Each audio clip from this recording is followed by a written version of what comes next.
Come on, let's go.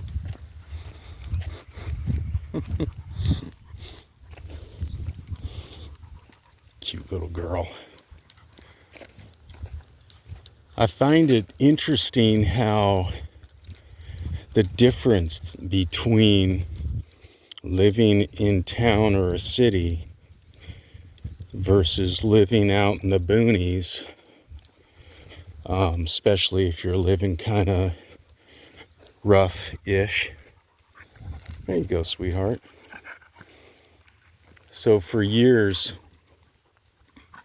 I lived in the forest, and okay, there you go. And living in the forest by myself, it was just me and my dog for, gosh, I don't know, maybe 6 years. And when you're in the forest, you know, you have to tune in, you know. Remember what was that guy's last name, if I'm not mistaken, Leary? He said tune out, you know.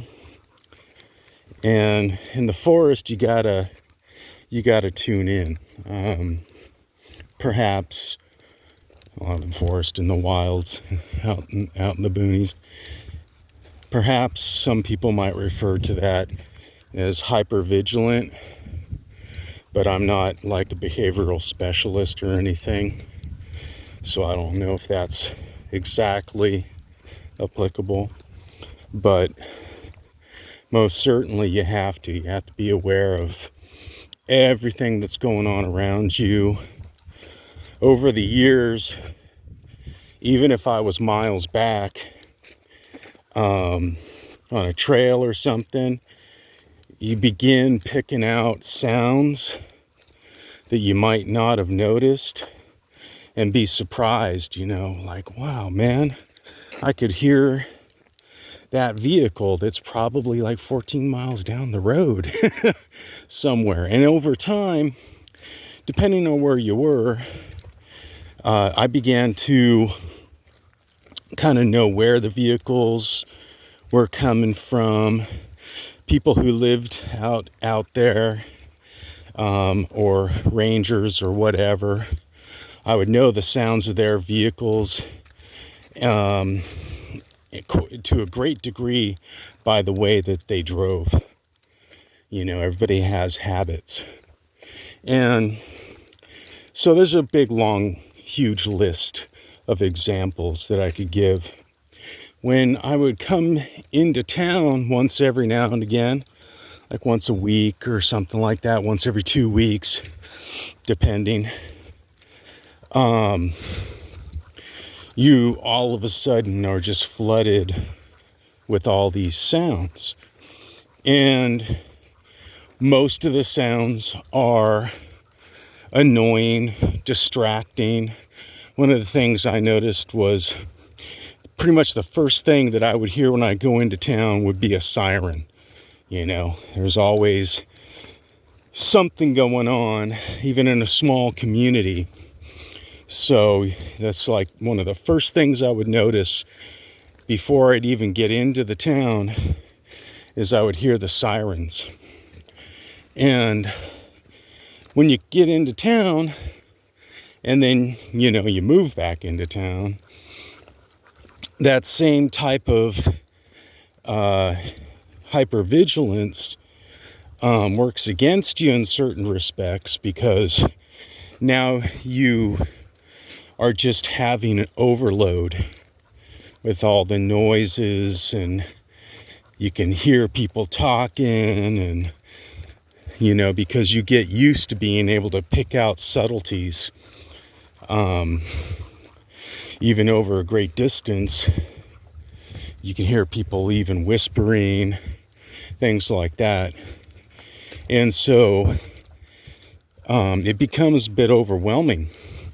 So you have to start kind of tuning things out to the best of your ability. You know, these days, it seems that people's primary goal is to be as loud and annoying as they possibly can, you know, and it's like, the law enforcement can't even keep up with it, so they just kind of throw their hands up in the air. And that's Poison Oak, little girl. She just loves herself some Poison Oak. So you have to try and tune out what you can, which is very, very difficult to do when you have people that are kind of like repeat offenders. Everybody wants the loudest vehicle possible. Everybody wants to get their music the loudest possible. Everybody wants to have a conversation with their OnStar, pull up next to the house and just roll down the windows and start yelling, and if you're into gossip, I suppose that's the great way to, get a first-hand little bite there. Oh my gosh. So it's just really interesting, So when you're out there, you got in the boonies, in the wilderness, you got to tune in. And then when you come into town, it's a risky thing, but you got to tune out to an extent. And I say risky because quite obviously there are things that happen that a good citizen needs to be able to respond to, not simply for your own well-being, but for others. And so it seems that that's like somewhat analogous to how to communicating, and I don't mean communicating as in, oh, we communicated, we understand each other. No, just basic means by which to convey information and ideas.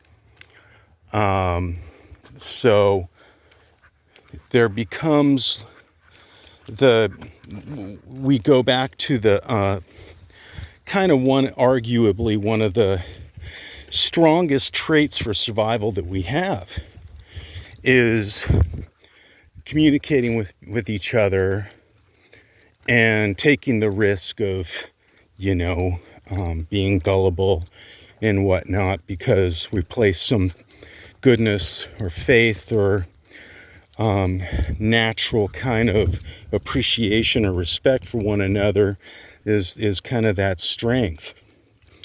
Now, the whole obsession with gossip and a lot of just kind of acting out foolishly and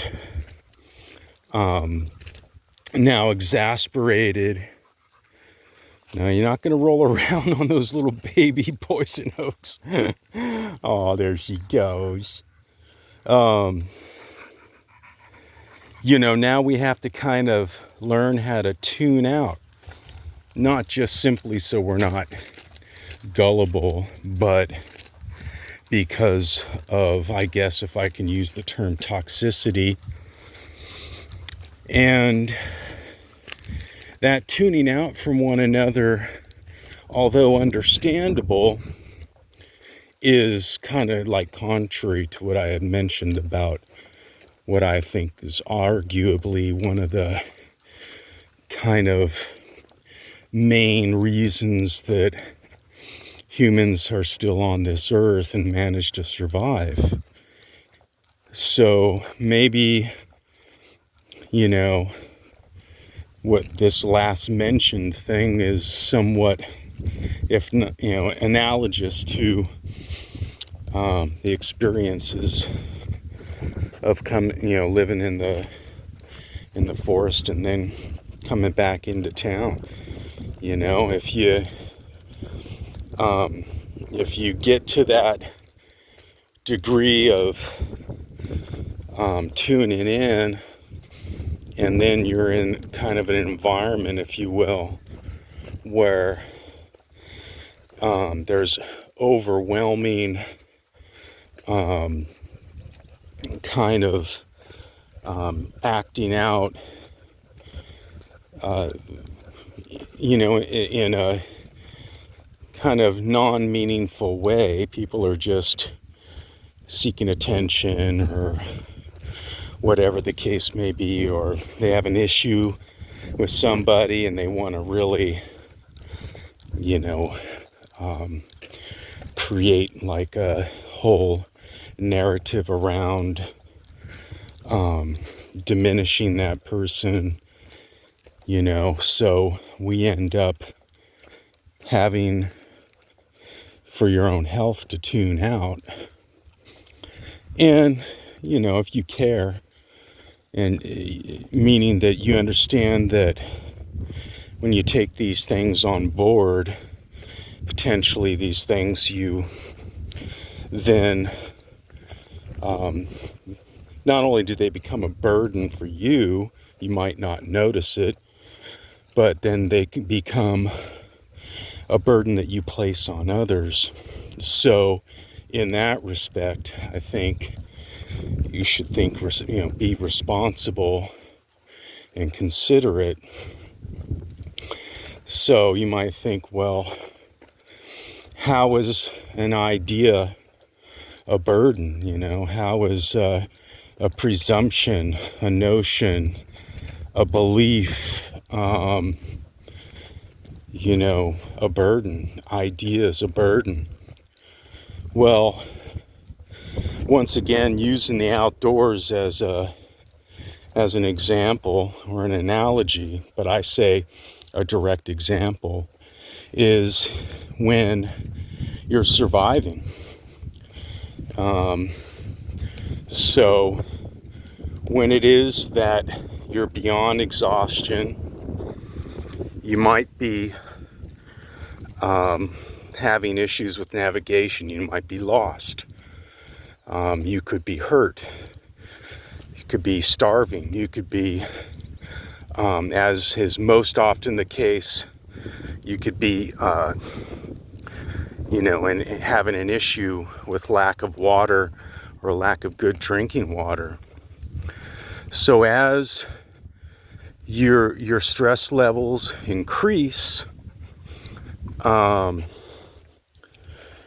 you will have a lot of things come into your mind randomly. And many of these things are somehow related to a lot of the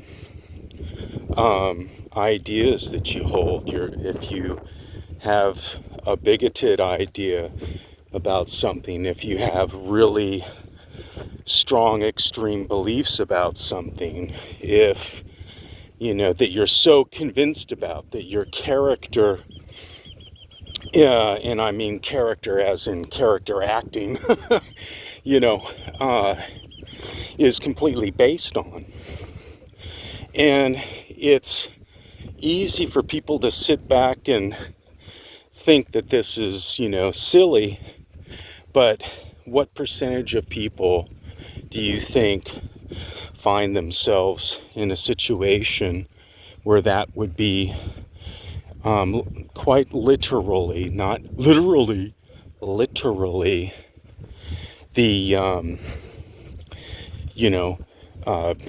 between living and not living, finding water and not finding water.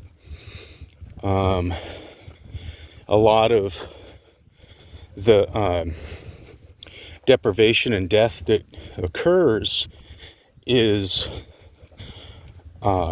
directly connected to the levels of stress.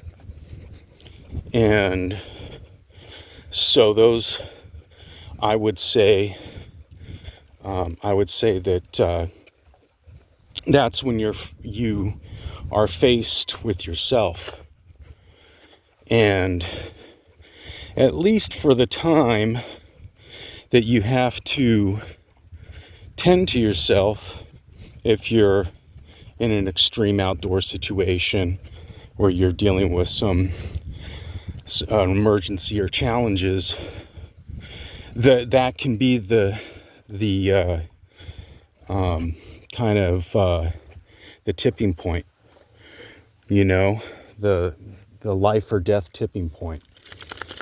And I'll tell you from experiences, which I will probably share from some journals as well as memory, that once you face and discard and overcome those presumptions, notions,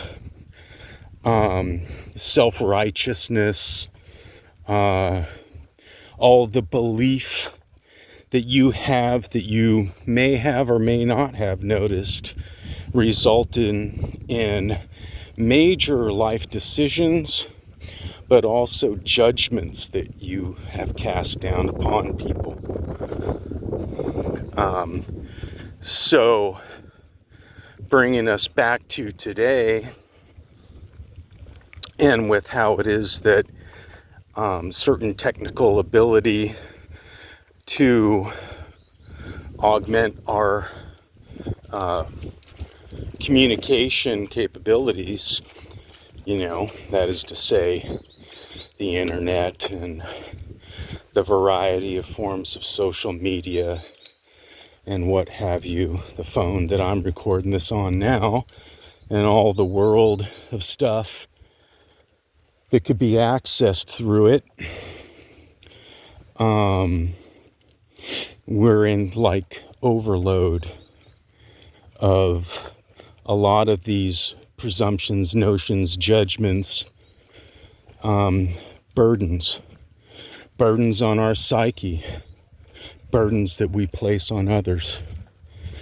And so you think, well, I can, begin to try and tune out to some extent.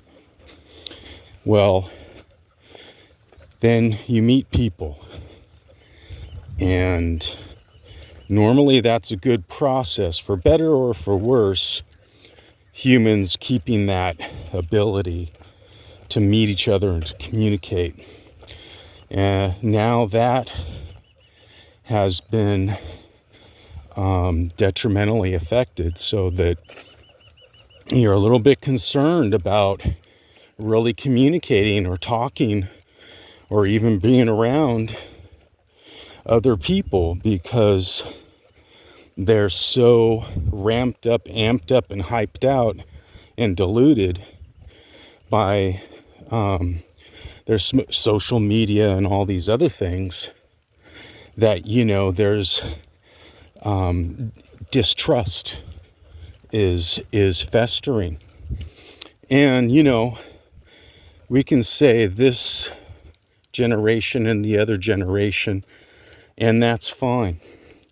But I would say that as we go through generations, if we can consider even just a kind of arbitrary time period with how many generations as being components of a recipe within a very slow cooking crock pot, where these things intermingle and the flavors begin to kind of come into their own, I think is to a great degree what's happening. So that a lot that you might judge as being one generation or the other, there's been so much of this co-opting and intermingling and whatnot that it's become its own thing, and they're not completely disconnected from each the other. So I think I'm gonna end that little spiel, as we're going to be coming back onto a more larger trail here, and I'll need both hands. There's a cute little runny babbit, a bunny rabbit. She's going to notice it. Can I hold on to the phone? That's the deal. Look how cute that thing is. Oh, it's gone. Yep. Okay. Bye bye.